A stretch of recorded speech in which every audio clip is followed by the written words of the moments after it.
জলাভূমি ভরাট, বিশাল এলাকা, প্রায় হাফ কিলোমিটারের বেশি এলাকা জুড়ে দেখুন এই টিন দেওয়া রয়েছে, মানে ভেতরে জলাভূমিটা ভরাট করে ফেলা রয়েছে। এখানে আমি অরুণ বিষয়ের সঙ্গে রয়েছি, ইনি বিজেপি নেতা। ইনি দীর্ঘদিন ধরে এটার প্রতিবাদ করেছেন, কোনো লাভ হয়নি। বলছি লাভ তো হয়নি, কিন্তু কিন্তু বিষয়টা হচ্ছে নাকি? লাভ হয়নি, কিন্তু এবার বিজেপি সরকার এসছে, লাভ হয়নি। কারণ তখন যে সরকারটা চলছিল তৃণমূল সরকার, মানে চোর সরকার, ডাকাতি সরকার, সন্ত্রাসীর দুর্নীতিবাজ সরকার। তখন আমরা প্রতিবাদ করেছিলাম। তৃণমূলের আমলে তৃণমূলের যারা পুলিশ প্রশাসন ছিল তারাও দলদাস ছিল, তারাও স্টেপ নিত না, তারা ভাগ পেত। আজকের যে সরকার এসছে এটা না খাওঙ্গা না খানে দুঙ্গা বিজেপির সরকার, দুর্নীতিমুক্ত সরকার হবে এবং পরিবেশ বান্ধব সরকার হবে। আজকের আমরা এই জলাশয় যে ভরাট হচ্ছে, দেখুন আমার ডান দিকে যেটা আছে এটা গুলশান কলোনি, এটা এমএলএ জাভেদ খানের নেতৃত্বে হয়েছিল।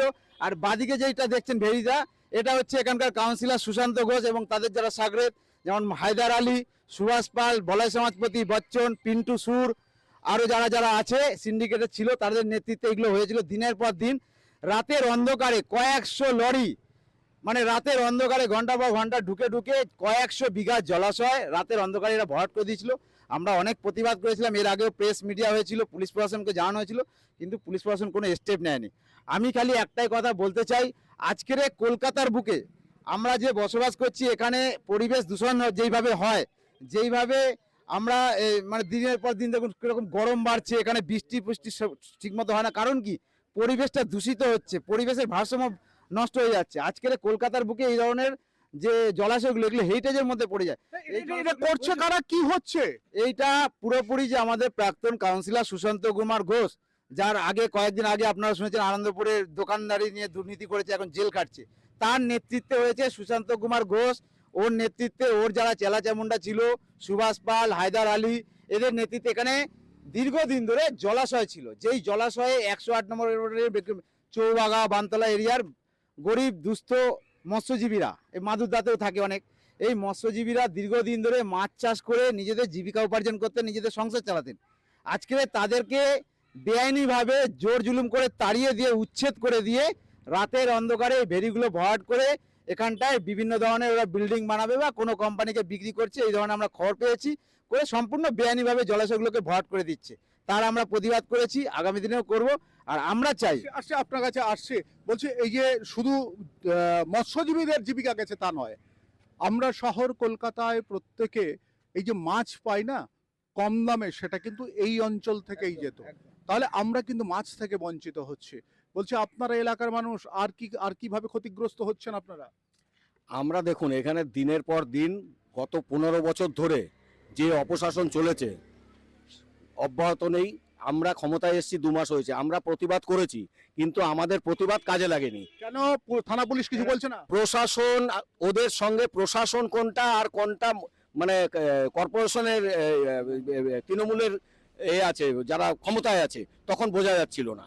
তখন তৃণমূলও যা, প্রশাসনও তাই। এখন এখন আমাদের কাজ এটা, আমাদের এগুলোকে আটকাতে হবে। পরিবেশকে মানে সুস্থভাবে বজায় রাখার জন্য আমরা আগামী দিনে বৃহত্তর আন্দোলন করব এর বিরুদ্ধে। আমরা চাইছি যে এইসব অবৈধ শুধু নয়, যেখানে জলাজমি ছিল, জলেদের থাকা দরকার, মাছেদের থাকা দরকার, পোকামাকড় থাকা দরকার, সেই সব তাড়িয়ে ভরাট করে যা তৈরি হচ্ছে, এতে একদিন কলকাতায় তলিয়ে যাবে। আমরা এটা বন্ধ করতে চাই। যাদের যেখানে থাকার জায়গা, পুকুরের জায়গায় পুকুর থাক, মানুষের জায়গায় মানুষ থাক। এবং আগে যখন প্রতিবাদ হয়েছে, প্রতিবাদ তো জায়গা পর্যন্ত পৌঁছাতো না, তার আগেই থানা পুলিশ উল্টে কেস দিয়ে ধরে নিয়ে যেত। এই যে কথাটা এখন বলতে পারলাম, এটাও বলার অধিকার ছিল না। বললে হয়তো জেলে যেতে হতো, না হলে অন্য কিছু করতে হতো। কোন থানা? এটা আনন্দপুর থানার আন্ডারে এটা এখন।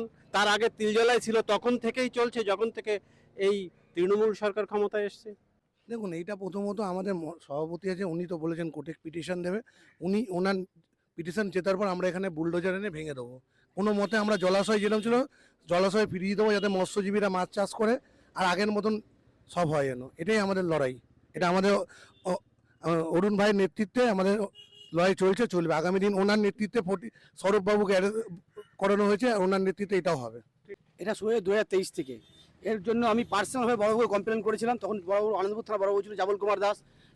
আমি আপনার প্রেস চ্যানেলে বিবৃতি দিচ্ছি, হয়তো শুনতে খারাপ লাগবে। এক প্রেস চ্যানেলকে আমি এখানে ভিডিও করে পাঠিয়েছিলাম, রাত্রির অন্ধকারে যখন মাটি ফেলা হচ্ছিল। সেই প্রেস চ্যানেল কোনো কাজ করেনি। আমাকে রাত্রিবেলায় ফোন করেছিল, ফোন করে আমাকে বললো তোমাদের ওখানে মাটি ফেলা হচ্ছে, আমি ভিডিও করে পাঠালাম। জানি না তারপরে কী হলো, বলে দেখানো হবে। বলে একবার একটু দেখিয়েছিল সুশান্ত ঘোষটা কি করে জানি না, তারপরে কোনো কন্ট্যাক্ট করলো না। আমি যখন প্রেস সেলকে তাকে ফোন করা হলো, আপনি যে থানায় গেলেন, আমি থানা- নিজে জানিয়েছি, ফোন করে নিজে জানিয়েছি। ফোন করে হ্যাঁ একদম ফোন লিখিত করে- দিয়েছিলেন? না, লিখিত কোনো অভিযোগ লিখিত অভিযোগ পরিস্থিতি নেই এখানে, এখানে এসে দাঁড়ানোর জায়গা ছিল না। এখানে মাতারা কাকে- কাকে ফোন করেছিলেন? জাবল কুমার দাস বলে একজন বড় বাবু ছিলেন তখন, দেবল দাস, দেবল দাস। দেবল দাস তিনি কোনো স্টেপ নেন? কোনো স্টেপ নেননি। আমি নিজে ফোন করেছিলাম কোন সাল কোন মাস ছিল? 2000 সম্ভবত আমি ফোন করেছিলাম 2024-এর প্রথম দিকে, কোনো তারিখটা মনে আছে? তারিখ মনে নেই, জানুয়ারির দিকে শীতের সময় ফোন করেছিলাম। রাত্রির অন্ধকারে যখন এখানে মাটি পড়ছিল, নিজে ফোন করে এখানে কমপ্লেন করেছিলাম। ওরা কোনো স্টেপ নেয়নি, না নেওয়াতে প্রেস সেলকে বন্ধ রেখেছিলাম। প্রেস সেলকে ঠিক ঠিক বলছি, আপনার নামটা বলুন। আমার নাম পিঙ্কু বিশ্বাস। আপনি আপনি কিছু বলতে চাইছেন? আমি বলতে চাইছি, দেখুন, কলকাতা শহরে যে মানে বৃষ্টি হলে, এই যে দুদিনের বৃষ্টি যে হয়েছে, হ্যাঁ, মানুষ জলের জায়গায় জল না থাকলে, যদি পুকুর যদি ভরাট করে দেয়, তাহলে এই জলটা আমরা কলকাতা শহরে পুরোটাই, হ্যাঁ, জলে ভাসবো। আর এই যদি জলাশয় যদি মানে আগের পরিবর্তনে যদি আমরা ঠিক মতন করে দিতে পারি, তাহলে কিন্তু আমাদের কলকাতা শহর ডুববে না। আর এটা হচ্ছে 108 নম্বর ওয়ার্ড, হ্যাঁ, যত কলকাতার যত জল সব আমাদের এই ক্যানেল দিয়ে সব নামে। এবার যদি এই পুরো পুকুর টুকুর ভরাট হয়ে যায়, এই ভরাট হয়ে গেলে জল ধারণের জায়গা আর থাকবে না। থাকবে না। দেখুন, তৃণমূলের সময় তো কোনো কিছু হয়নি, তারা কোনো ব্যবস্থা নেয়নি। আপনারা কিভাবে এগোতে চাইছেন?